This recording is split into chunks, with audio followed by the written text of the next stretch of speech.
أعوذ بالله من الشيطان الرجيم بسم الله الرحمن الرحيم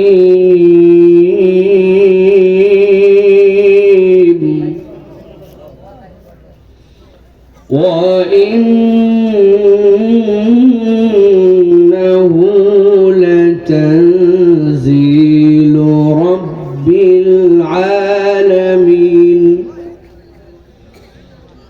نزل به الروح الأمين على قلبك لتكون من المنذرين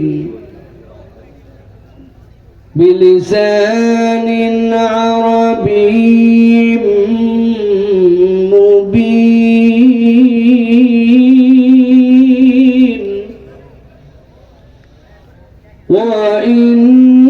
وإنه لفي زبر الأولين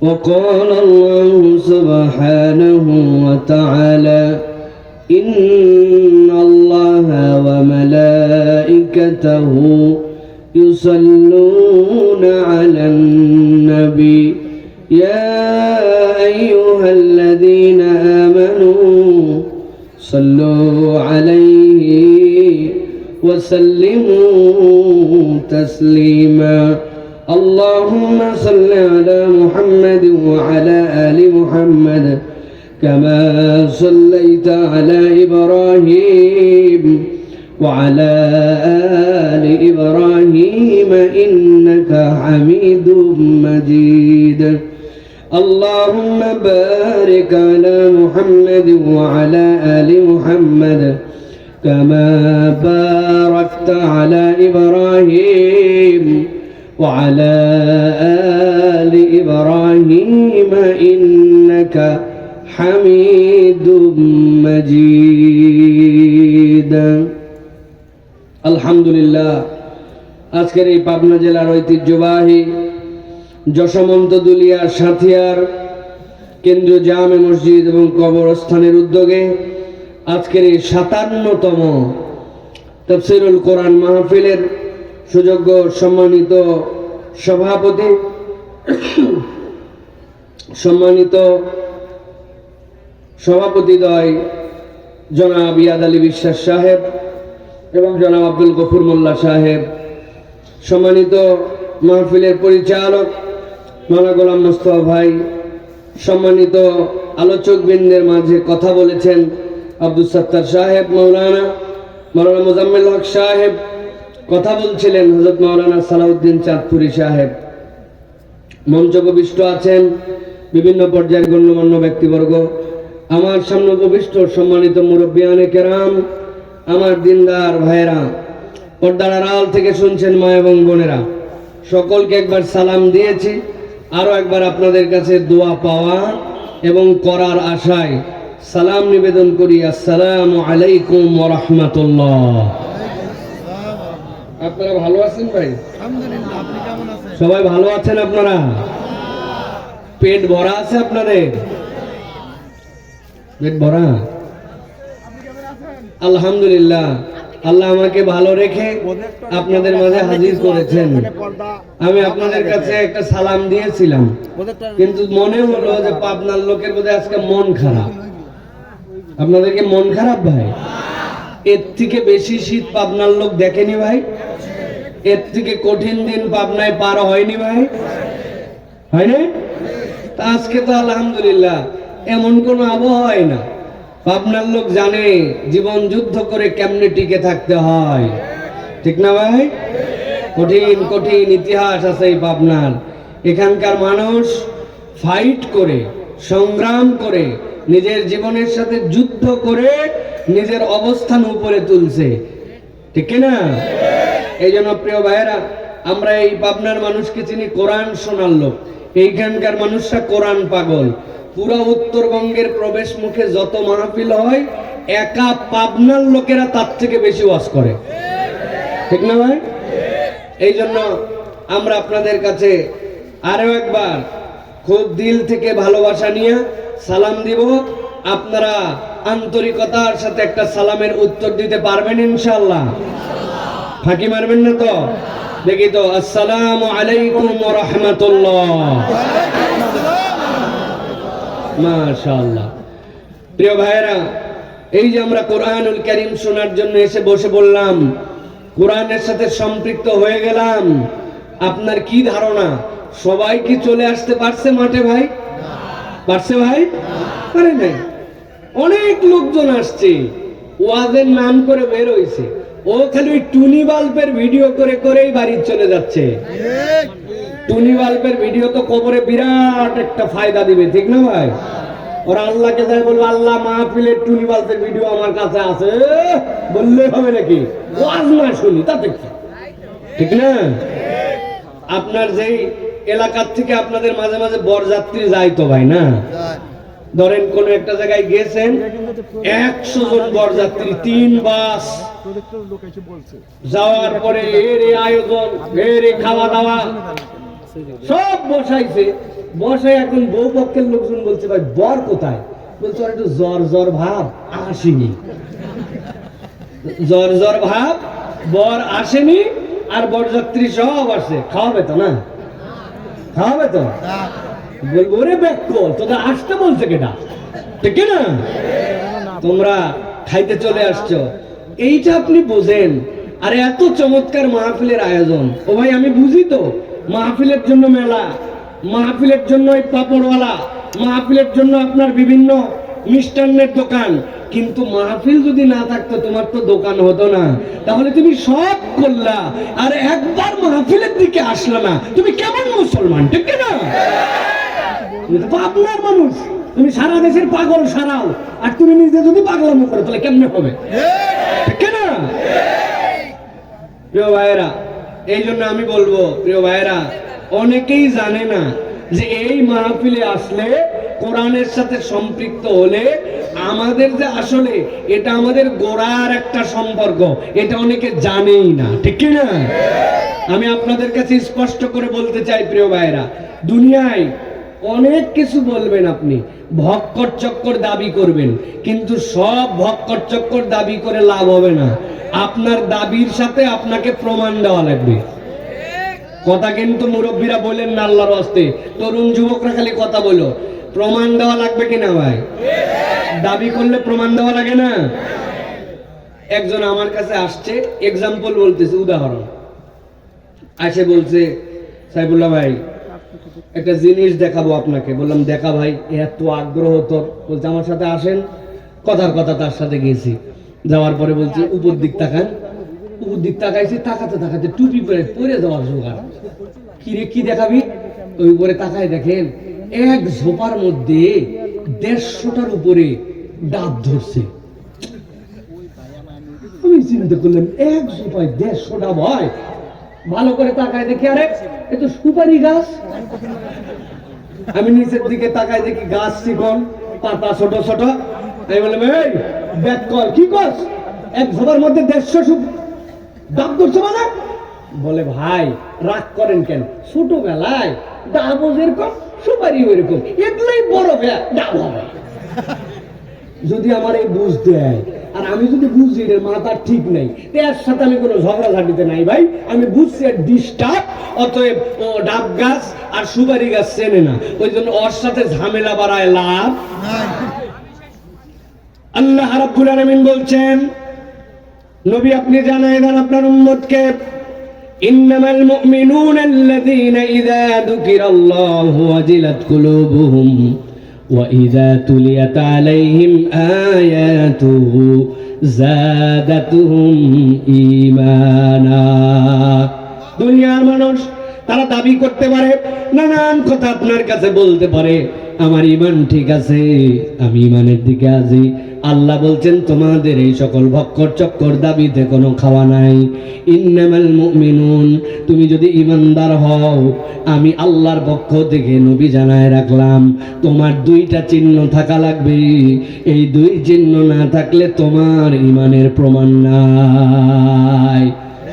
এক নম্বরে আল্লাহ বলছেন ইন্নামাল মুমিনুন আল্লাযীনা ইযা যুকিরাল্লাহ, যখন আল্লাহর জিকির তার সামনে করা হবে, আল্লাহর কোরআন তার সামনে বলা হবে, আল্লাহর বিধান তার সামনে বলা হবে, আল্লাহর দ্বীনের আলোচনা তার সামনে করা হবে, আল্লাহ বলছেন সে আর স্বাভাবিক থাকবে না, ঈমান থাকলে তার ঈমানটা থই থই করবে।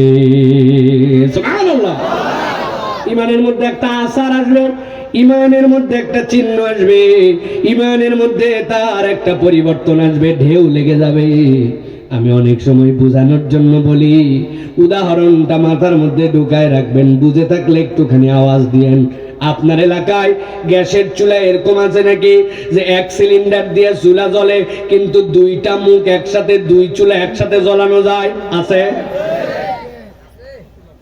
দুই চুলা, আপনার ওই দুই চুলার উপরে আপনি দুইটা পাতিল চড়াই দিয়েছেন। বুঝে থাকলে শেষে ধরবো, উত্তর দিবেন। পাতিল দুইটার মাপ হচ্ছে 1 লিটার। যেই দুইটা পাতিল দিয়েছেন ওই পাতিলের ডানের মধ্যে আধা লিটার পানি দিয়েছেন আর বামেরটার মধ্যে আধা লিটার দুধ দিয়েছেন। এবার জিজ্ঞাসা করে উত্তর দেন, চুলার মুখ হচ্ছে কয়টা? চুলার উপরে পাতিলের পরিমাণ কত? কত? পাতিলের মধ্যে দুধ আর পাতিলের মধ্যে পানি দিয়েছেন কতগুলা করে? আধা লিটার করে। ডানেরটার মধ্যে পানি, বামেরটার মধ্যে দুধ, সমান জাল নিচ দিয়ে জ্বালায় দিয়েছেন। আপনার মুসলমান মাথা কাটায় উত্তর দেন, 5-7 মিনিট জাল জ্বলার পরে আপনার খেয়ালটা পানির মধ্যে দেওয়া লাগবে নাকি দুধের মধ্যে? কারণ কি? কারণ হচ্ছে দুধের একটা ধর্ম আছে, ও যখন গরম হবে তখন উতলায় ওঠার চেষ্টা করবে, পানিও হয়তো গরম হবে, শুকায় যাবে, পুড়ে যাবে, কিন্তু দুধটা উতলায় উঠবে। উতলানোর পরেও পোড়ার আগে জানান দিবে, নিজে নিভে যাওয়ার জন্য চুলাকে পর্যন্ত নিভায় দেওয়ার চেষ্টা করবে। আল্লাহ বলছেন হাত আছে, চোখ আছে, মুখ আছে, মুসলমানের ঘরে জন্মগ্রহণ করছো আর নিজে খালি পরিচয় দাও আমার ঈমান ঠিক আছে। ঈমান এত সোজা বিষয় নয়। ঈমান থাকলে তার একটা চিহ্ন থাকবে। 1 নম্বর চিহ্ন, আল্লাহর জিকির শুনলে তার মন পরিবর্তন হবে। ঠিক না? এখন তোমার কানের গোড়ায় মাইক দেওয়ার পরে তোমার দিল মাহফিলে টানে না, তুমি বললেই হবে নাকি তোমার ঈমান ঠিক আছে? আল্লাহ বলছেন 2 নম্বরে, ওয়া ইযা তুলিয়াত আলাইহিম আয়াতু, আর যখন তার কাছে আল্লাহর আয়াত তেলাওয়াত করা হবে, যাদাতুহুম ঈমানা, ওই বান্দার ঈমান আর স্বাভাবিক থাকবে না। আল্লাহ বলছেন তার ঈমান বৃদ্ধি পেয়ে যাবে। কত দূর বাড়বে? ওই বান্দা মাথার মধ্যে লাগাবে পেঁয়াজ, কিন্তু সে বিশ্বাস করবে এই পেঁয়াজ আমাকে রিজিক দেয় না। চাকরি করে কিন্তু বিশ্বাস করে এই চাকরি আমার রিজিক দাতা নয়। মাঠের মধ্যে আবাদ করে কিন্তু এই আবাদ আমার রিজিক দাতা নয়। যিনি আমাকে এই অ্যারেঞ্জগুলা করে দেন আল্লাহ, তিনি আমার রিজিক দাতা। ওই বান্দার ঈমান এত দূর যাবে আল্লাহ ছাড়া কারো উপরে ভরসা করবে না। সুবহানাল্লাহ। এটা হচ্ছে আসারুল ঈমান। ফাউ ফাউ বললে হবে না, ঈমান ঠিক আছে। আলাপ করতেছেন আপনি, বলছেন ঈমান ঠিক আছে, আসলে গাছটা কি গাছ? সুপারি গাছ। বুঝা গেলে হবে না সুপারি। এটা সব সময় বলা লাগবে। ব্যাকল তুই বুঝাচ্ছিস নারিকেল কিন্তু সুপারি গাছ, ঠিক না? চিনিস নাই তুই এখন পর্যন্ত। তুমি আসছো মাহফিলে আড্ডা মারো, আমি জানি না তুমি বন্ধু বান্ধব নিয়ে আইলের মধ্যে নেমে বিড়ি খাচ্ছ, আমি দেখি না? আমি দেখি নাই তোমারে? তুমি কোন মহিলারা বাজার করতেছ তার পিছনে পিছনে মিজাই ঘুরতেছ ভাব মারে, আমি দেখে আসি নাই? আল্লাহর কাছে সব হিসাব বরাবর করা লাগবে। একটা মাহফিল বাস্তবায়ন করতে পায়ের মাথার ঘাম পায়ে পড়ে যায়, লাখ লাখ টাকা খরচ করতে হয়, ঠিক না? আয়োজকরা জানে একটা আলোচককে আনতে কত কষ্ট করতে হয়। তাহলে আপনি কেন এটার মর্যাদা দিবেন না? পুরো বছর তো হয় না, বছরে একদিন আয়োজন, সব তো করলেন, ঘুরলেন, ফিরলেন, খাইলেন, বাজার করলেন, খাওয়ালেন, মেহমানদারি করলেন, খালি ওয়াজে আসলো না, এইটুকুই বাদ দিচ্ছে।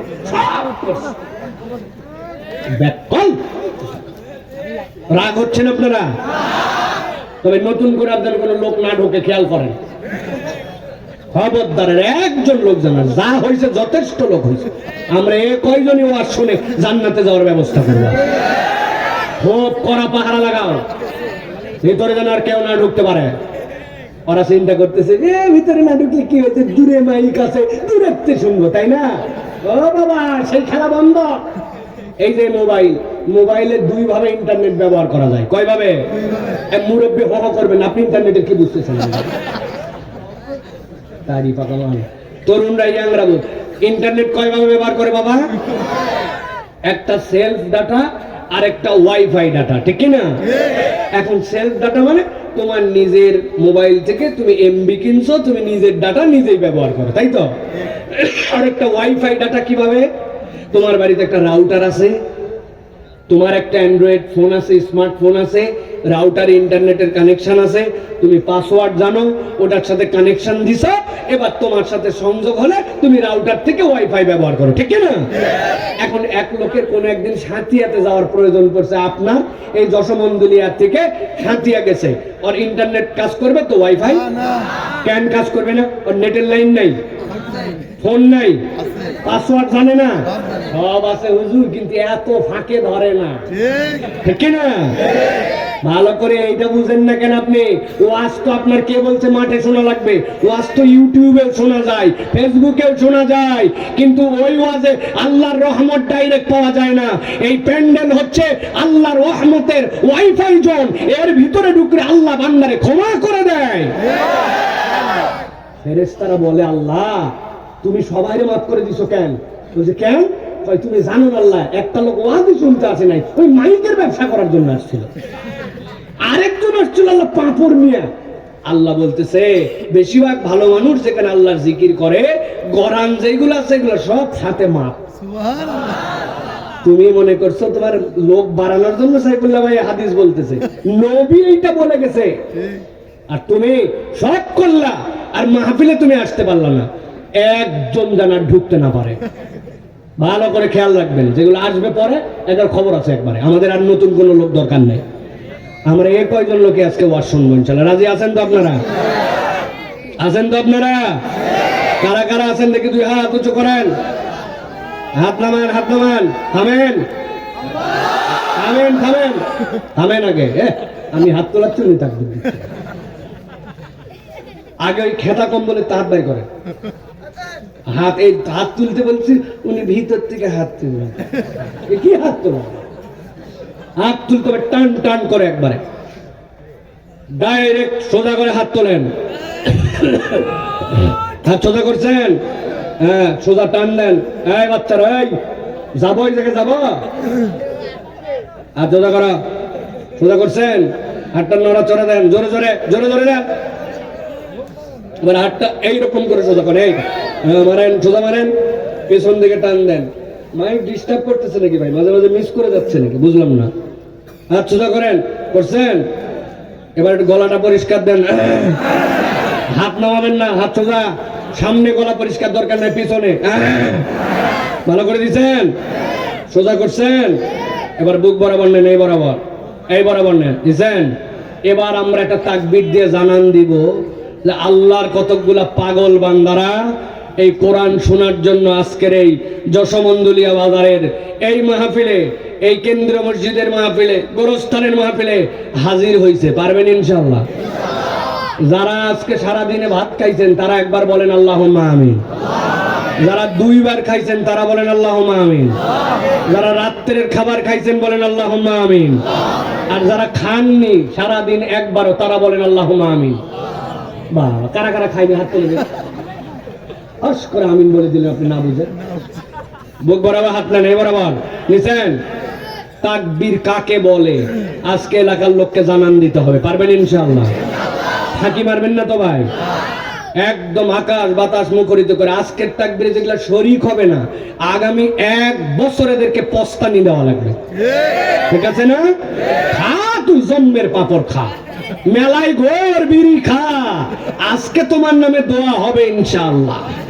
তোমার কতদূর পড়ালেখা গেছে, কতদূর চাকরি দরকার, বিয়ে শাদী লাগবে কিনা, বাচ্চা কাচ্চার সংসার, সব দোয়া হবে আজকে ইনশাআল্লাহ। হাত তোলেন সবগুলো, রেডি আছেন সবাই? আমি যখন বলবো লিল্লাহে তাকবীর, তখন আসমানের দিকে হাত ছুড়ে দিয়ে বলতে হবে আল্লাহু আকবার। রেডি সবাই? আসতে না জোরে? বিয়ালারা আছেন এখানে? অবিয়ালা, ইয়াংরা, মুরব্বী, রেডি? বুক বরাবর হাত, এবার হ্যাঁ। লিল্লাহে তাকবীর, লিল্লাহে তাকবীর, আল কোরআনের আলো,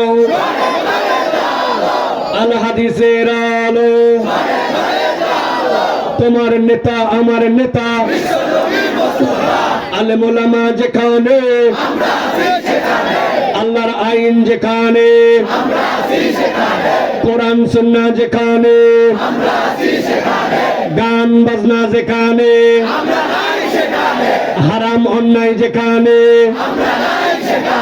সুদ ঘুষ যেখানে, লিল্লাহে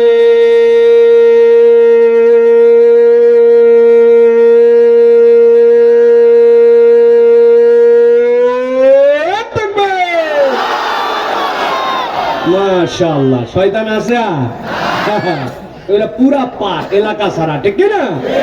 কারণ আল্লাহু আকবার এটা শয়তান সহ্য করতে পারে, এর সাথে শয়তানের কোনো সম্পর্ক নাই। এই জন্য আমরা অনেক সময় বলি, অনেকে বলে নারায়ে তাকবীর আল্লাহু আকবার, এটা অমুক দল তমুক পার্টির স্লোগান। আমরা বলে দিতে চাই আল্লাহু আকবারের স্লোগান কোনো দলীয় স্লোগান নয়, কোনো পার্টির স্লোগান নয়, কোনো গোষ্ঠীর স্লোগান নয়। আল্লাহু আকবারের স্লোগান ইমানদারের স্লোগান। এই ইমানদারের স্লোগান বাংলাদেশ যতদিন টিকে থাকবে ইনশাআল্লাহ চলতে থাকবে। আল্লাহু আকবারের পক্ষে যারা, আগামীর বাংলাদেশে তাদের পক্ষে আমরা, ঠিক কিনা? অতএব প্রিয় ভাইরা, কোরআনুল কারীমের পক্ষে থাকতে হবে। রাজি তো ইনশাআল্লাহ? আল্লাহ আমাদেরকে কবুল করুক। প্রিয় ভাইরা, চলেন আমরা আমাদের মূল কথার মধ্যে প্রবেশ করব ইনশাআল্লাহ। তবে তার আগে আমি আপনাদের কাছে 1 মিনিট একটা সময় নিতে চাই, যদি আপনারা রাগ না করেন। নেব 1 মিনিট ভাইরা, জাস্ট 1 মিনিট। সেটি হচ্ছে প্রিয় ভাইরা, এই যে যশোমন্ত দুলিয়া কেন্দ্রীয় জামে মসজিদ এবং তার যে উন্নতি কল্পে আপনাদের কাছে বড় একটা আয়োজন করা হয়েছে, আপনারা অনেকেই শরীক হয়েছেন আলহামদুলিল্লাহ। আমার কাছে তারা একটা আবদার দিয়েছেন যে ভাই, সাধারণ মানুষ অনেক সময় প্রধান আলোচকের কাছে বা শেষে যিনি কথা বলেন তাদের কাছে শরীক হয়, তো আপনারা একটুখানি নানান ভাবে পেঁয়াজ দিচ্ছেন, দেখছি টাকা দিচ্ছেন, পয়সা দিচ্ছেন, কিন্তু যে যাই দেই, এখন আমরা একটু সবাই মিলে আবারও একটু আল্লাহর জন্য, এই প্রতিষ্ঠানের জন্য উন্মুক্ত ভাবে, ভাই বলবো না পাম্পট্টি দিয়ে আপনারা 5,000 বাইর করেন, আপনার বাপের নামে মারহাবা, এগুলো না, কিন্তু কেউ মাহরুম করবেন না। যা দিছি দিছি, সবাই একটু শরীক হবো। পারবো না ভাই? একটু 1 মিনিট, একটু কেউ মাহরুম করবো না। 100, 200, 500 যতটুকু আপনার নিয়ত ছিল দিয়ে দেন, আপনার কাছে আর চাওয়া হবে না। আপনার একটু শরীক হন ইনশাআল্লাহ, আল্লাহ বরকত দিবে। মা বোনেরা, এই দেখেন মহিলা প্যান্ডেল থেকে 40,000, মারহাবা বলবেন না? না, জোরে করে বলতে হবে, এমন জোরে মায়েরা যেন খুশি হয়। মহিলা প্যান্ডেলের কালেকশন 40,000 টাকা। মারহাবা, আল্লাহ কবুল করে রেখে আমার মায়ের দানকে। প্রবাসক আব্দুর রব ভাই শ্বশুরের জন্য দোয়া চাই, 5,000 টাকা দিতে, বলেন মারহাবা। আল্লাহ ভাইয়ের দানকে কবুল করে নে। মোহাম্মদ সুজন বিশ্বাস মেম্বার সাহেব নগদ 5,000 টাকা, বলো মারহাবা। আল্লাহ সুজন ভাইয়ের দানকে কবুল করে নে। আমাদের সব ভাই যারা যারা শরীক হয়েছেন, আল্লাহ সকলের দানকে কবুল করে দিন। মাশাআল্লাহ, আল্লাহ রাব্বুল আমিন আমাদের মামুনদের দানকে কবুল করে নেক। আল্লাহ জানে মানে বাড়ায় দেখ, সকল বলেন আল্লাহুম্মা আমিন। আল্লাহ যে যে উদ্দেশ্যে দান করতেছে, আল্লাহ সকলের দানগুলোকে তুমি কবুল করে নাও। আল্লাহ জানে মানে বাড়ায় দাও। আল্লাহ তাদের দুনিয়া আখিরাতে বরকতে ভরপুর করে দাও, বলুন আল্লাহুম্মা আমিন। তাড়াতাড়ি করে দাও, যা চট করে নিয়ে চলে আসো, মানুষকে বিরক্ত করো না, সবার কাছে যাও।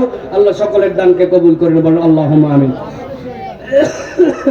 উটি গাড়ির থেকে হেলাল ভাই, এলে শেষে বলা হবে 500 টাকা আল্লাহ কবুল করে নেক। রেজাউল করিম ভাই 40 কেজি পেঁয়াজ দিস, আল্লাহ কবুল করে নাও। আল্লাহ জানে মালে বাড়ায় দাও, সকলের দান কবুল করে নাও। চলেন আমরা সকলেই কোরআনুল কারীমের মধ্যে প্রবেশ করব, একসাথে সমস্বরে, একদম বিতাড়িত শয়তান থেকে আশ্রয় প্রার্থনা করে সকলে মিলে আমরা কোরআনুল কারীমের মধ্যে প্রবেশ করি। আমরা সবাই একদম নীরব হয়ে যায়। যার যার দায়িত্ব ছিল, যারা কালেকশন করছো স্টেজে এসে দিয়ে যাও। টাকা পয়সাগুলো সুন্দরভাবে এখানে তারা হিসাব করে রেখে দিবেন ইনশাআল্লাহ। আমরা এখন কোরআনের মধ্যে প্রবেশ করব ইনশাআল্লাহ। চলেন আল্লাহ রাব্বুল আমিনের শেখানো বাক্যে আমরা সকলেই একদম অলসতা ঝেড়ে ফেলে সকলে সমস্বরে আমার সাথে পড়েন, আউযু বিল্লাহি মিনাশ শাইতানির রাজিম, বিসমিল্লাহির রাহমানির রাহিম। ولو ترى إذ وقفوا على النار فقالوا يا ليتنا نرد ولا نكذب بآيات ربنا ونكون من المؤمنين। সম্মানিত হাজিরিন, আজকে আমরা যে বিষয়ে কথা শুনব, তিনটা প্রশ্ন আপনাদের কাছে। এই তিনটা প্রশ্নের উত্তর দিবেন, এরপরে আমরা ইনশাআল্লাহ আমাদের আলোচনার মধ্যে প্রবেশ করব। আজকের জিজ্ঞাসার 1 নম্বর বিষয় হচ্ছে যে যেই দুনিয়ায় আমরা অবস্থান করছি, জানি আপনাদের উত্তর, তারপরে আপনাদের কাছে জানতে চাই, যেই দুনিয়ায় আমরা অবস্থান করছি এই দুনিয়া আমাদের জন্য শেষ নাকি আমাদের জন্য সামনে আরো একটা দুনিয়া আছে? যেই দুনিয়ায় আমরা শেষ মনে করছি না এবং সামনে আমাদেরকে যেতে হবে ভাবছি, ওই দুনিয়ায় আল্লাহ রাব্বুল আলামিনের সামনে আপনাকে আমাকে দাঁড়াতে হবে, হিসাব দিতে হবে, মুখামুখি হতে হবে। এটা থেকে আমাদের বিশ্বাস আছে না নাই? বুঝে উত্তর দিও ভাইরা, ছোট ভাইরা। ওই দুনিয়া আমাদেরকে দাঁড়াতে হবে, এতে আমাদের বিশ্বাস আছে না নাই? গুড। এবার 3 নম্বর জিজ্ঞাসা, আল্লাহর দুনিয়া এই দুনিয়ায় শেষ নয়, এমন এক দুনিয়া যেখানে আল্লাহর সামনে আমাদেরকে দাঁড়াতে হবে এবং সেই দাঁড়ানোর পরে আল্লাহর কাছে হিসাব দিতে হবে। ওই হিসাব দেওয়ার দিনে আল্লাহ রাব্বুল আলামিনের সামনে আমরা যখন উত্থিত হব, আমরা যারা আল্লাহর সামনে দাঁড়াবো, সব মানুষ কি একভাবে দাঁড়াবে নাকি দাঁড়ানোর ভিন্নতা থাকবে? এইটা আপনাদের কনফিউশন, যে আসলে সবাই কি একভাবে দাঁড়াবে নাকি সবাই ভিন্নভাবে দাঁড়াবে, বিষয়টা কি?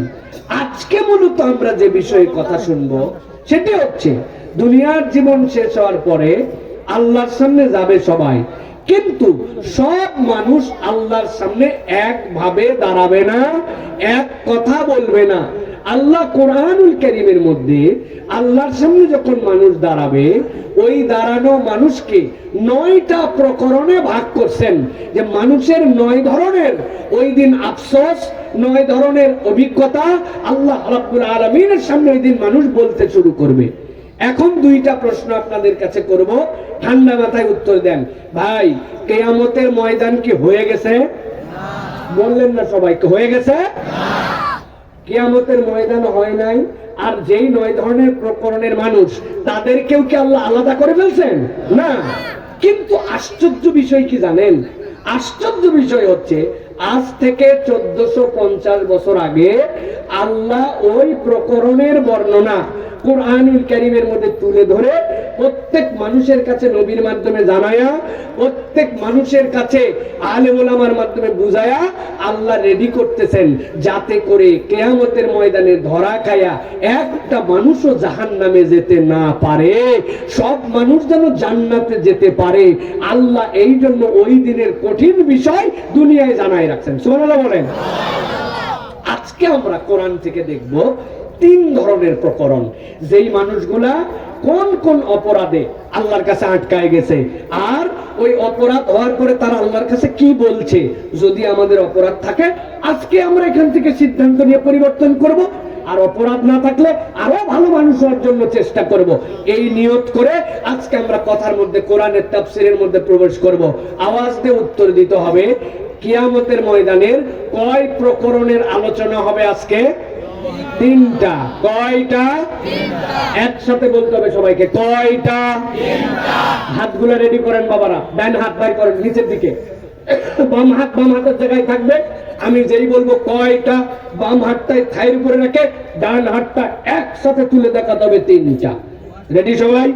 দেখি তো আজকে কিয়ামতের কয় প্রকরণের আলোচনা হবে? প্রকরণ কয়টা? সব হাত ওঠে নাই, হাত একসাথে তোলা। হাত নামান আরেকবার। কয়টা?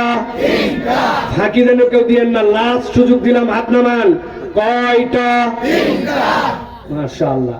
অনেকেই চিন্তা করছেন হুজুর পাবনার লোকে আপনি যা জ্বালালেন, এত হাত তোলা লাগে। লাগে ভাই, গত বছর এই জায়গায় কি ওয়াজ করছি আমি, আমার মনে আছে, আপনাদের মনে নেই। আগামী কালকেও একই ঘটনা। আপনারা যাই চায়ের দোকানে বসে আলোচনা করবেন। গতকালকে একটা বক্তা একজন বলছে আমি আসতে পারি নাই বাবা। কি ফাটালো? বলছে তা বলতে পারবো না, কিন্তু ফাটাছে। এই গল্প আছে না? এই ফাটায় কি লাভ ভাই? বক্তারে ফাটায় কি লাভ? যে ওয়াজ বাড়ি যায় না, এই লাখ লাখ টাকার ওয়াজ আয়োজন করে কি লাভ? এই জন্য আমি টার্গেট করছি, আজকে যা আলোচনা করব আগামীকালকে এই ওয়াজের বক্তা আপনি, ইনশাআল্লাহ। রাজি তো? তাহলে আজকে আলোচনা হবে কয়টা? হুজুর যদি এটা বাদ দিয়ে ফাঁকি মেরে যেতে চাই, হুজুরে কি স্টেজের থেকে নামতে দেওয়া যাবে না।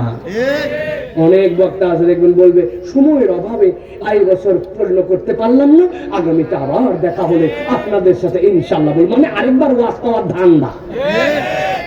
সকল কোনো কাহিনী আমার নাই, যা বলার আজকেই বলে শেষ। আগামী 5 বছর আসতে পারবো না এই জায়গায়, এই জন্য আজকে ক্লিয়ার কথাবার্তা। বাস শোনেন, আল্লাহ রাব্বুল আলামিন বলছেন, ও আমার হাবিব, আপনার প্রতি যখন ইসলাম দেওয়া হলো, আপনি যখন মক্কার বুকে দিনের দাওয়াত নিয়ে গেলেন, যাওয়ার পরে ওই আরবের মানুষের আপনার সাথে কি ব্যবহার করেছিল, কেমন ধরনের অত্যাচার ইমানদারদের প্রতি করেছিল, কম বেশি মুসলমান মাত্র জানে। হযরতে বেলালের কষ্ট জানে না এরকম মুসলমান কম, ঠিক কিনা? হযরতে খাব্বাবের কষ্ট জানে না এরকম মুসলমান কম। হযরতে খুবাইবের কষ্ট জানে না এরকম মুসলমান কম।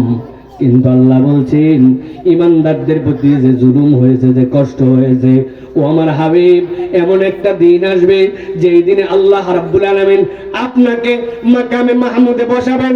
হাসরের দিনে আপনি আল্লাহ রাব্বুল আলামিন এমন একটা মর্যাদাপূর্ণ জায়গায় আপনাকে দিবেন যেখান থেকে আপনি পুরা হাসরের ময়দান দেখবেন। ওই দিন আপনি একটা ভিন্ন দৃশ্য দেখতে পাবেন। 1 নম্বর যে দৃশ্য আপনি দেখবেন, আল্লাহ বলছেন ওয়ালাউ তারা ইয উকিফু আলান নার, একদল লোককে ফেরেশতারা ধরে নিয়ে আসবে, যেই না তাদেরকে ডেকে ডেকে নিয়ে আসা হবে। ওয়াসিকাল্লাযীনা কাফারু ইলা জাহান্নামা যুমারা, তারা গুনগুন করতে করতে জাহান্নামের সামনে চলে আসবে। আত্তা ইযা জাউহা ফুতিহাত আবওয়াবুহা, পাসওয়ার্ড দিয়ে যেরকম আপনার মোবাইল আপনি খুলতে পারেন, ওই ব্যক্তিদেরকে জাহান্নাম চিনে ফেলবে, সাথে সাথে জাহান্নাম তার দরজা খুলে দেবে। কিন্তু আল্লাহ বলবেন ওই জাহান্নামে তাদেরকে এক কোণে নিক্ষেপ করো না। তারা কি যেন বলতে চায়, তাদের মুখের কথাটা একটু শোনো তো। আল্লাহ বলছেন নবী আপনি দেখবেন তারা বলতে শুরু করবে, ফাকালু, সবাই মিলে একসাথে বলছে, ইয়া লাইতানা নুরাদ্দু ওয়া লা নুকাযযিবা বিআয়াতি রাব্বিনা ওয়া নাকুনা মিনাল মুমিনিন। আয় রব্বুল আলামিন, আজকে আমরা জাহান্নামের সামনে হাজির হয়ে গেছি। ফাকালু, একসাথে বলতে শুরু করছে, ইয়া লাইতানা, আমাদের বড় আফসোস। কেন আফসোস তোদের? আফসোসের কারণ কি? তারা বলতে শুরু করবে নুরাদ্দু, আজকে আমাদের একটা আফসোস, যদি আমরা আর একবার দুনিয়ায় ফেরত যেতে পারতাম। ফেরেশতারা বলবে তোমরা তো দুনিয়ার থেকে এখানে আসছো, আবার কেন তোমার দুনিয়ায় যাওয়া লাগবে? তারা বলবে দুনিয়ায় তো এমনি এমনি যেতে চাই না। দুনিয়ায় যাওয়ার 2টা কারণ। 1 নম্বর, ওয়ালা নুকাযযিবা বিআয়াতি রাব্বিনা ওয়া নাকুনা মিনাল মুমিনিন।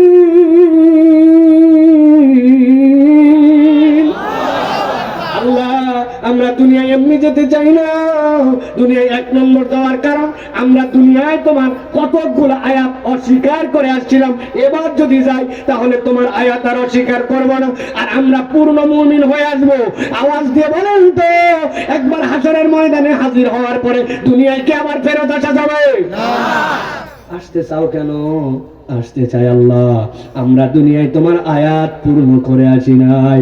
কি এমন আয়াত যেটা তুমি পূরণ করে আসো নাই? আমি যদি পাবনার মুসলমানকে জিজ্ঞাসা করে, ও তরুণ ও যুবক, বুঝে থাকলে বলো, তুমি আমি কি আল্লাহর কোন আয়াত অস্বীকার করি? আওয়াজ দিয়ে বলো করি।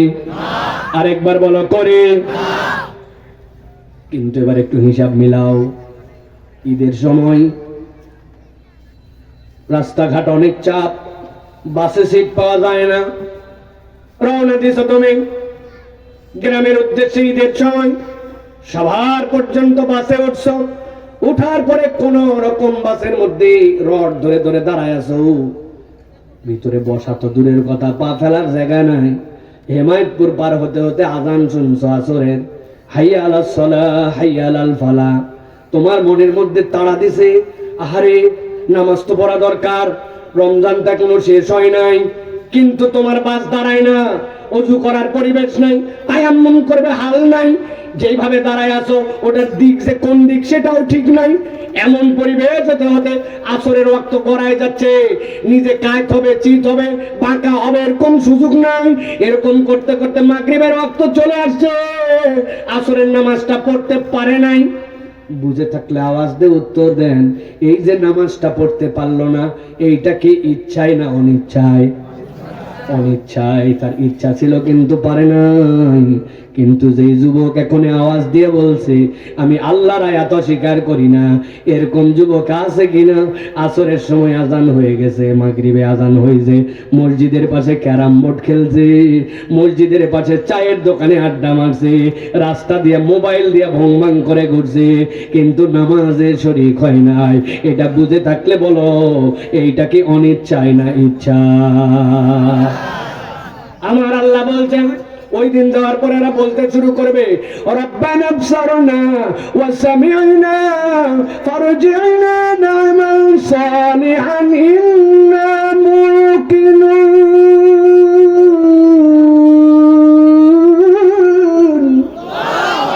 ওই মানুষেরা বলতে শুরু করবে, রব্বানা আবসারনা, আয় আল্লাহ আজকে আমরা যা আযাব দেখার দেখে ফেললাম, রব্বুল আমিন যা শোনার সব তো কান দিয়ে শুনে ফেললাম। আয় আল্লাহ তোমার কাছে আমরা আজকে বলতে চাই, ফারজি'না, আমাদেরকে দুনিয়ায় একবার ফেরত পাঠাও। কেন দুনিয়ায় ফেরত পেতে যাও? না'মাল সালিহান, আমরা দুনিয়ায় ভালো কাজ করে আসতে পারি নাই, এবার গেলে আমরা পরিবর্তন হয়ে আসব। ওয়া নাকুনা মিনাল মুমিনিন, আমাদের ঈমানের কিছু কমতি ছিল, এবার আমরা পূর্ণ ঈমান আদায় করে আসব। আওয়াজ করে বলেন আর আওয়াজ না করেই বলেন। বুঝে থাকলে বলেন তো, হাসরের ময়দানে যাওয়ার পরে দুনিয়ায় ফেরত আসা যাবে বা? তাহলে যদি ফেরত আসা না যায়, আল্লাহ ওই দিনের কথা আপনাকে জানাচ্ছেন, কেন আমার আমল কাজ করে না, কেন আমি এখন পর্যন্ত ঈমানে পূর্ণ হতে পারি নাই। অনেক সময় আমলের বিষয়টা বুঝি, কিন্তু নাকুনা মিনাল মুমিনিন, আমার ঈমানের কোন জায়গায় ঘাটতি ছিল এইটা আমার মাথায় কাজ করে না। আছে কিনা? ভালো করে বুঝেন। আপনি দুনিয়ায় এরকম লোক খুঁজে পাবেন অনেকগুলা। উনাকে যদি বলেন ভাই নামাজের ইসলাম নিয়ে আপনার কোনো আপত্তি আছে, আরে নামাজ তো পড়াই লাগবে, রোজা আপত্তি নাই, হজ জীবনের সুযোগ থাকলে একবার করে ফেলবো, যাকাত আমার উপর যদি ফরজ হয় আমি আদায় করে দিব। কিন্তু ওই মানুষকেই যদি বলা হয় ভাই যে আল্লাহ নামাজ রোজা হজ যাকাত দিলেন, ওই আল্লাহ তো এই বিধানও দিয়েছেন, কেউ যদি দেশের টাকা পাচার করে, রাস্তাঘাটের টাকা মেরে খায়, যেই জায়গায় দেওয়ার কথা 1 নম্বর জিনিস ওই জায়গায় যায় 2 নম্বর, যদি কেউ 2 নম্বরে করে, আর চোর যদি ধরা পড়ে, চোরের জন্য ইসলামের বিধান আছে না নাই? ওই চোর যদি দ্বিতীয়বার চুরি করে ডাকাত হয় তাহলে তার ডান হাত কাটে দাও, বাম পা কাটে দাও। এটা আল্লাহর বিধান আছে না নাই? কোন নারীকে যদি নির্যাতন করা হয়, সস্তা সস্তা আবেগ নয়, বরং ধরা যদি পড়ে যায় তাহলে বিবাহিত হলে পাথর নিক্ষেপ করতে করতে তাকে শেষ করে দাও। আল্লাহর এই প্যানাল কোড আছে না নাই? তাহলে রব্বুল আলামিনের নামাজ, রোজা, হজ, যাকাতের সাথে এই শরীয়তটা ইউনিয়ন পরিষদ থেকে উপর পর্যন্ত আল্লাহর বিধান দিয়ে বাস্তবায়িত হোক। আপনার কি এই বিষয়ে মন্তব্য? সাথে সাথে বলবে গোরস্থানের মাহফিল আয়োজন করা হয়েছে, এটা কোনো রাজনৈতিক ওয়াজ না। এই বক্তা মনে করছিলাম রাজনৈতিক বক্তা না, এও দেখি রাজনীতির কথা বলে। আছে না? আপনি ভুল বুঝছেন ভাই। আল্লাহ বলছেন ওয়ানাকুনা মিনাল মুমিনিন। আল্লাহর বিধান কবে কায়েম হবে, কে করবে, কোন দল করবে, এটা আমার জানা নাই। কিন্তু আপনার ঈমান পরিপূর্ণতার জন্য আপনাকে বিশ্বাস করতে হবে আল্লাহর বিধানের থেকে শ্রেষ্ঠ কোনো বিধান নাই। এইটা না মানলে আপনার ঈমান হয় নাই। আপনি এটা বুঝেন না কেন? আপনি আল্লাহর কাছে সাক্ষ্য দিয়েছেন, দেখেন তো আমি এই কালেমা পড়বো, আপনারা এই কালেমা জানলে পড়েন, না জানলে পড়েন না। আমানতু বিল্লাহি, তারপরে কি? আপনারা জানেন না চাচারা? কোন না কেন? আমানতু বিল্লাহি, তারপরে কি? তারপরে আমানতু বিল্লাহি ওয়া মালাইকাতিহি ওয়া কুতুবিহি, জানেন না? মানে কি? মানে হচ্ছে আমানতু বিল্লাহ, আমি ঈমান আনলাম। এই ঈমান আনা মানে ঈমান আনা নয়।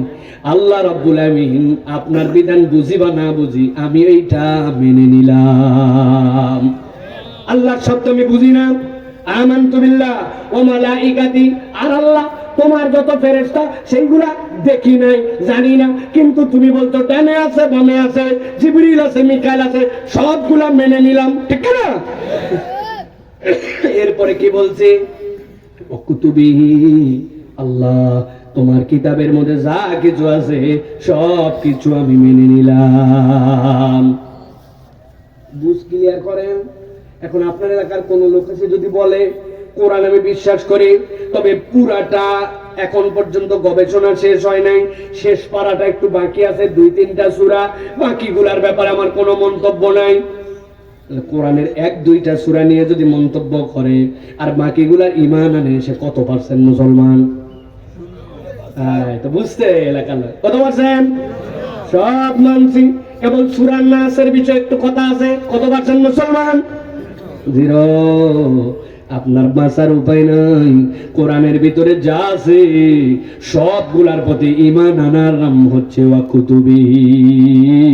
আপনি আল্লাহর কাছে যাই এর বিপরীত কেন কিছু উপস্থাপন করতে পারবেন না। আমার মাথায় ধরলেও মানি, না ধরলেও মানি, বুঝে জানলেও মানি, বুঝে না আসলেও মানি, এর নাম হচ্ছে ঈমান, ঠিক না? এখন যদি এর বিপরীত কেউ থাকে তার জন্য তো একটা বাঁচার বুদ্ধি বাইর করা লাগবে, ঠিক না? বাঁচার বুদ্ধি লাগবে না? আমি অনেক চিন্তা ভাবনা করে একটা বাঁচার বুদ্ধি বাইর করছি, যদি আপনারা রাজি থাকেন তো বলে দিব। বলবো? তবে যাওয়ার আগে অন্তত পক্ষে 20 টাকা করে দেওয়া লাগবে। ফ্রি সব চলবে? রাজি আছেন আপনারা? পরে বলবেন না তো সব দান করে দিয়েছি, দেওয়া যাবে না। বুদ্ধি যদি পছন্দ হয়, দেখেন আমি বুদ্ধি বার করছি, এখন থেকে আমরা পাবনা থেকে বলে যাবো আল্লাহ যেহেতু আমাদের কিছু ধানায় পানায় আছে, অমুক তমুকের পিছনে একটু স্লোগান টোগান দেওয়া লাগে, আল্লাহ ঝামেলা ঝঞ্ঝট আছে, আমাদের বাপ দাদারাও কিছু বুঝতো টুঝতো, পারিবারিক একটা ঐতিহ্য আছে, নানান যুক্তি তর্ক আছে, এই জন্য আগের থেকে আমরা ক্লিয়ার। এখন থেকে বলবো আমানতু বিল্লাহি ওয়া মালাইকাতিহি ওয়া কিছু কিছু কুতুবি। আরো আগায় বলো আমানতু বিল্লাহি ওয়া মালাইকাতিহি ওয়া যাদ্দুর বুজি তাদ্দুর কুতুবি। ফেরেশতা যায় কবরে দে, তাই ব্যাপার কি বলতে আমি বলেই আইছিলাম যাদ্দুর বুজি তাদ্দুর কুতুবি। আমরা পাবনার লোক, আমাদের একটা বিখ্যাত ডাইরেক্ট আছে, খাবুলা তো মা হালুকা, এই জন্য আমরা যাদ্দুর খাইছি, তাদ্দুর মা খাইছি। এই সকল ভক্তর চক্কর বুদ্ধিতে কাজ হবে তো? হবে তো? এই জন্য প্রিয় ভাইয়েরা ভালো করে বোঝেন, আল্লাহ বলছেন রব্বানা আবসারনা ওয়া সামি'না ফারজি'না না'মাল সালিহান ইন্না মুকিনুন। ওই দিন যাওয়ার পরে বান্দা প্রথমে তিনটা জায়গায় আটকাবে। এক নম্বরে দুনিয়ায় ফেরত যেতে যাবে আল্লাহর আয়াত অস্বীকার করার কারণে। দুই নম্বরে পাক্কা ঈমান সে বোঝে নাই, ঈমান আল্লাহর প্রতি আনে নাই, ইচ্ছা মতো চলাফেরা করছে, কালগোল দিয়ে তার সময় পার করছে।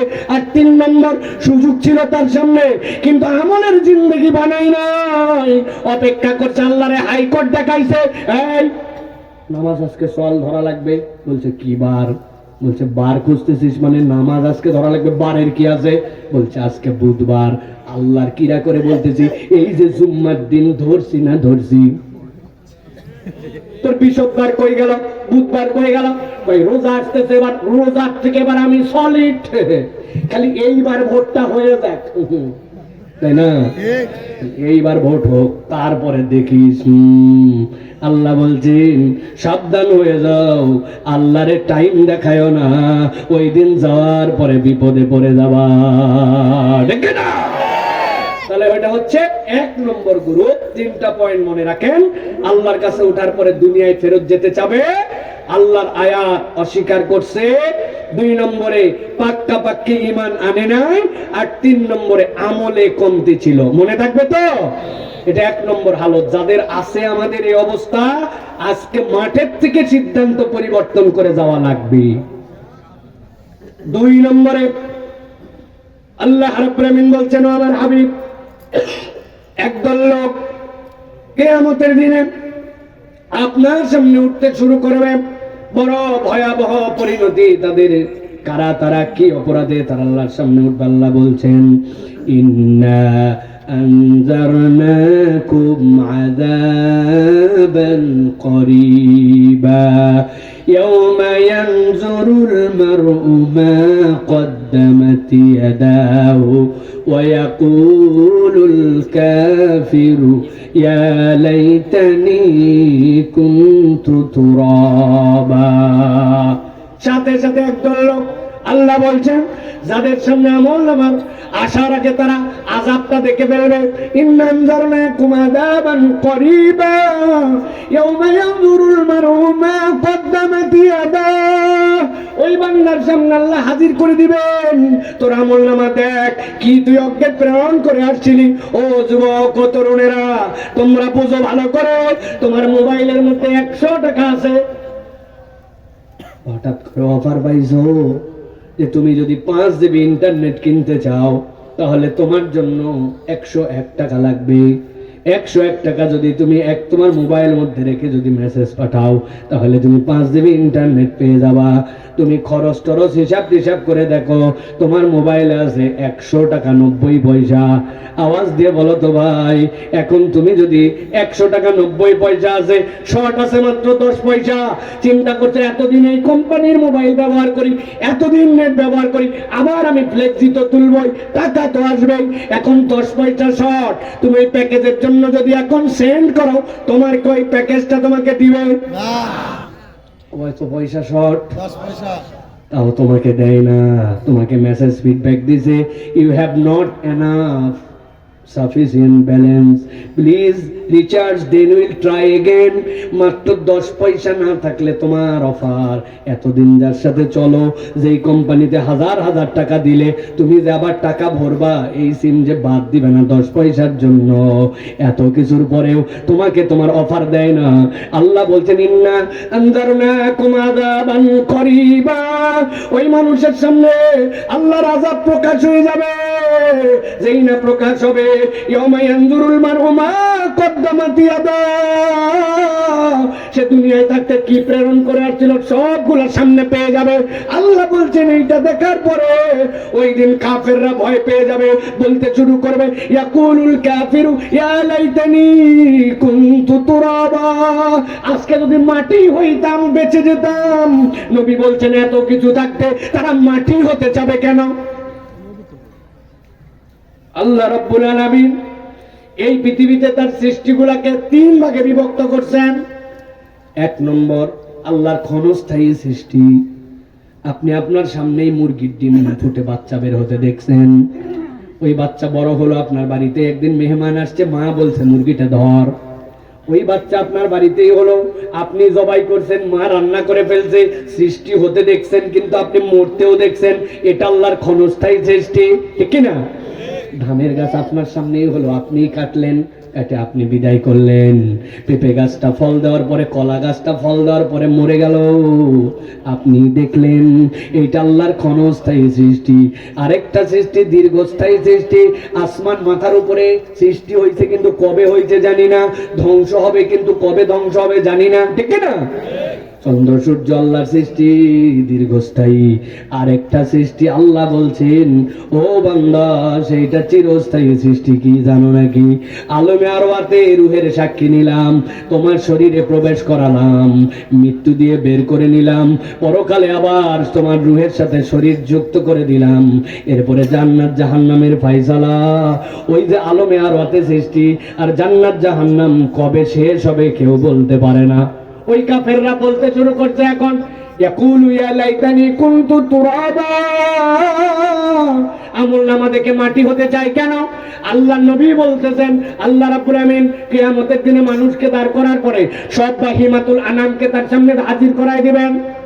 দুইটা দুম্বা দাঁড়াবে, একটা দুম্বার বড় বড় শিং ছিল, আরেকটা শিং ছিল না।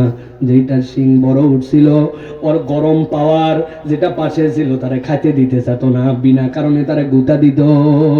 আল্লাহ কিয়ামতের দিনে যেইটা গুতা দিছিল শিং ছিল না, আল্লাহ তার বলবেন শিং উঠায় দাও। উঠায় দেওয়ার পরে যেটা অন্যায় ভাবে গুতা দিছিল তাকে বলবেন তুই এবার শোধ বদ্ধে গুতা দিয়া। ও যখন শপথ দিবে, আল্লাহ যত বাহিমাতুল আনাম, যত প্রাণী সবগুলাকে রব্বুল আমিনের পরে বলবেন মাটি হয়ে যাও, সবগুলা মাটি হয়ে যাবে। এইটা দেখার পরে যাদের আমলনামায় ওই দিন বিপজ্জনক অবস্থা, আমলনামা দেখে বুঝছে জান্নাতে যাওয়ার মতো আমার অবস্থা নাই, তারা বলতে শুরু করবে, ইয়াকুলু ইয়া লাইতানি কদ্দামতু লি হায়াতি। আয় আল্লাহ, আজকে তো আমার বড় বিপদ। আল্লাহ রাব্বুল আমিন বলছেন, ফায়াউমা ইযিল্লা ইউআযিবু আযাবাহু আহাদ ওয়া লা ইউসিকু ওয়াসাকাহু আহাদ। এই কথা ওই দিন যে বলবে, আল্লাহ তারে এমন বাধা বাঁধবেন, এমন আযাব তার জন্য দিবেন, ওই দিন আল্লাহ তাকে বলবেন, তোকে তো এই দিনের মুখোমুখি হতে হবে। পাবনায় বসে বসে ওই কঠিন শীতের মধ্যে আলোচনা শুনছিলি, তখনও কিয়ামত হয় নাই, কিন্তু নিজের জীবন তুই শুধরালি না কেন? মিথ্যা তোর মুখে থাকলো কেন? গীবত তোর জীবনের চরিত্র হলো কেন? মুখ দিয়ে গালি দিলি কেন? আল্লাহ তৌফিক দেওয়ার পরে নামাজে গেলি না কেন? আল্লাহ তোকে বিধান দেওয়ার পরে তোর মুখে দাড়িটা উঠলো না কেন? তোর মধ্যে অন্যায় দূর হলো না কেন? আজকের দিনে এসে বলছো আল্লাহ বিপদ। আল্লাহ বলছেন আজকে তোমার এমন বাধা হবে, এমন ধরা হবে, ওই দিন আল্লাহর আয়াত সত্য প্রমাণ হবে, আল্লাহ থেকে কেউ বাঁচতে পারবে না।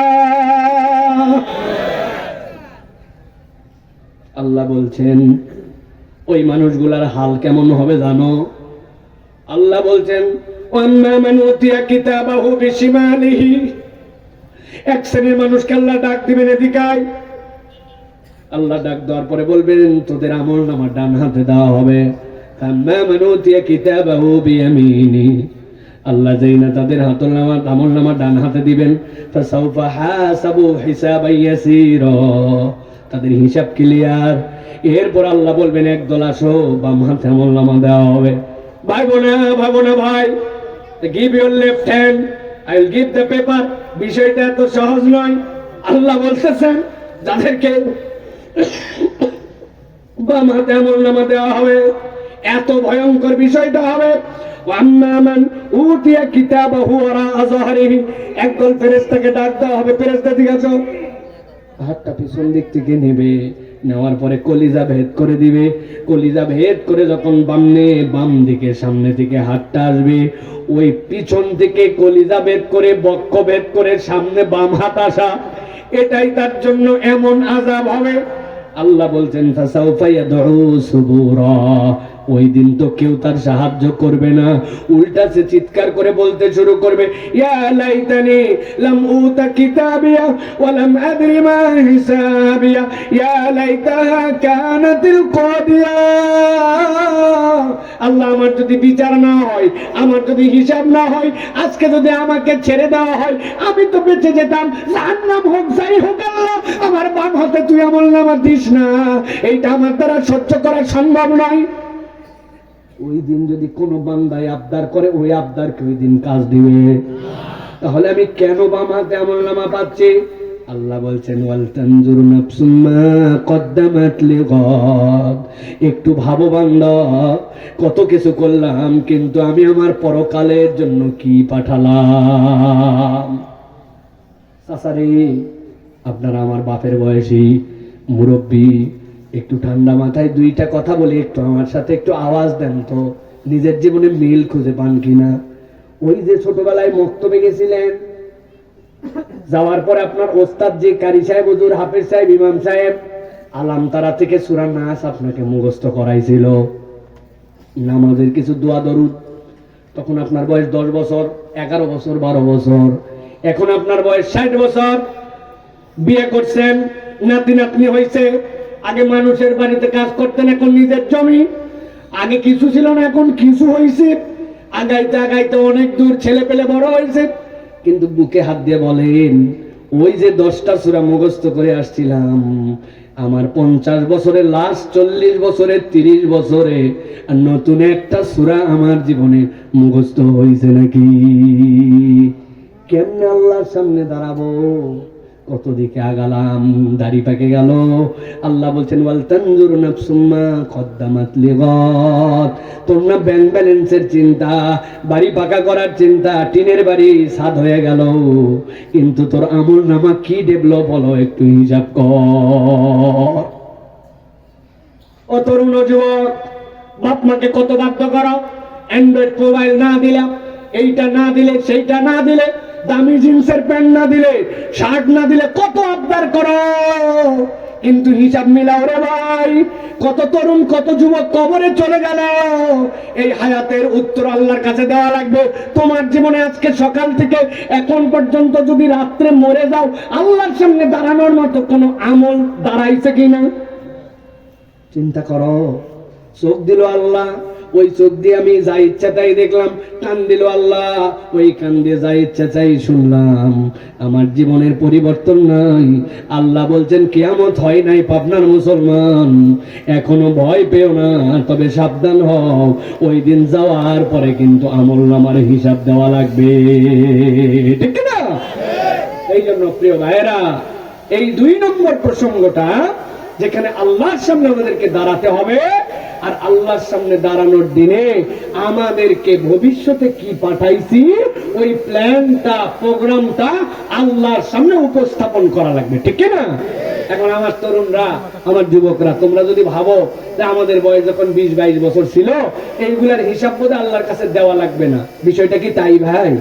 তাই ভাই, তাই ভাই? তাহলে তুমি মোবাইল নিয়ে 5 বন্ধু একত্রিত হলে, তুমি যে বাজে আলোচনা করো, তুমি যে খারাপ কথাবার্তা বলো, তুমি যে যেগুলা দেখার নয় এইগুলা দেখো, তুমি যে নামাজ কালাম পড়ো না, তুমি যে তোমার বাপ মায়ের কথা শোনো না, তুমি যেমনে চলাফেরা করো, এটা কোনো মুসলমান যুবকের চরিত্র হতে পারে না।